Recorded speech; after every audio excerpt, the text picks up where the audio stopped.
Hey everyone, welcome back to the channel. Today, we're diving into a dystopian novel that will make you question the world we live in and the future we're headed toward. This is 2084, The End of the World by Boualem Sansal, a gripping and chilling tale set in a totalitarian world that feels eerily close to home. But before we jump into the review, make sure you hit that like button and subscribe for more book reviews, discussions, and everything you need to fuel your reading habit. 2084 was published in 2015 and quickly caught the attention of readers worldwide. Boualem Sansal, an Algerian writer, presents a haunting vision of a future society controlled by fear, surveillance, and rigid religious ideologies. But what makes this book so captivating? Let's find out. The novel is set in a world ruled by a powerful religious regime in the year 2084, where an oppressive government enforces a strict set of beliefs. This society is constantly monitored by a totalitarian state, where individuality is outlawed, and people live in constant fear of the omnipotent system. The main city, Abystan, is a place where free thought is forbidden, and everything is controlled by a higher power known as the Great Wisdom. Our protagonist is Atiya, an average citizen who begins to question the world around him. He lives a monotonous life, adhering to the rigid rules of Abystan. But as he starts to experience strange thoughts and a growing sense of dissatisfaction, he embarks on a journey to understand the truth behind the lies of his world. Atiya's story is a search for meaning in a society where meaning is heavily manipulated. His journey is both personal and political as he grapples with his growing doubts and the terrifying consequences of challenging the system.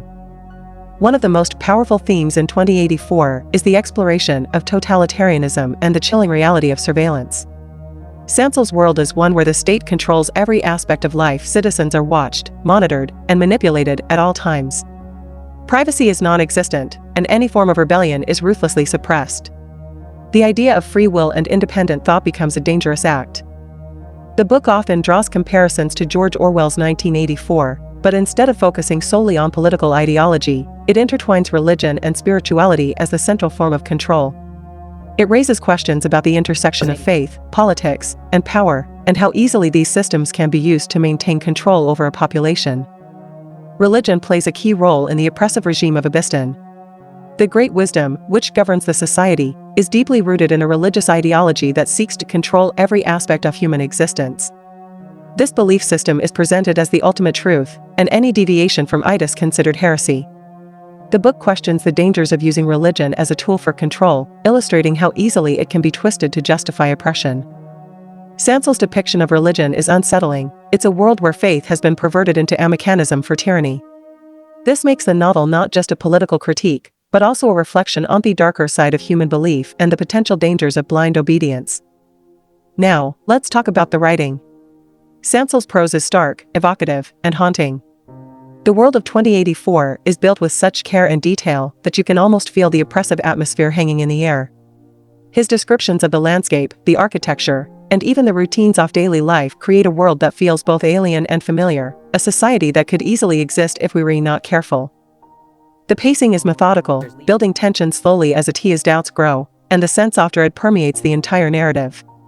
It's not a fast-paced thriller, but it's a psychological journey that lingers long after you've turned the last page. So why should you read 2084, The End of the World? Well, this book serves as a cautionary tale about the dangers of unchecked power and the importance of free thought.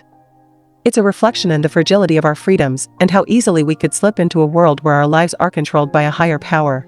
The novel challenges us to think critically about the societies we live in and the systems of control that govern our lives. The Forbidden Zone. It forces us to ask tough questions. What happens when we give up our agency? What happens when we stop questioning the systems that shape our world, and most importantly, what are we doing to prevent that future? In conclusion, 2084, The End of the World is a powerful, thought-provoking novel that will make you reflect on your own society and the direction we're heading. If you love dystopian fiction with layers of political and philosophical depth, this book is definitely worth picking up. If you've read it already, let me know your thoughts in the comments below. I'd love to hear what you think of the book's themes and its chilling portrayal of the future. And as always, if you enjoyed this video, hit the like button, share it with your friends, and don't forget to subscribe for more book reviews. Thanks for watching, and remember, the future is never set in stone, but it's always worth exploring.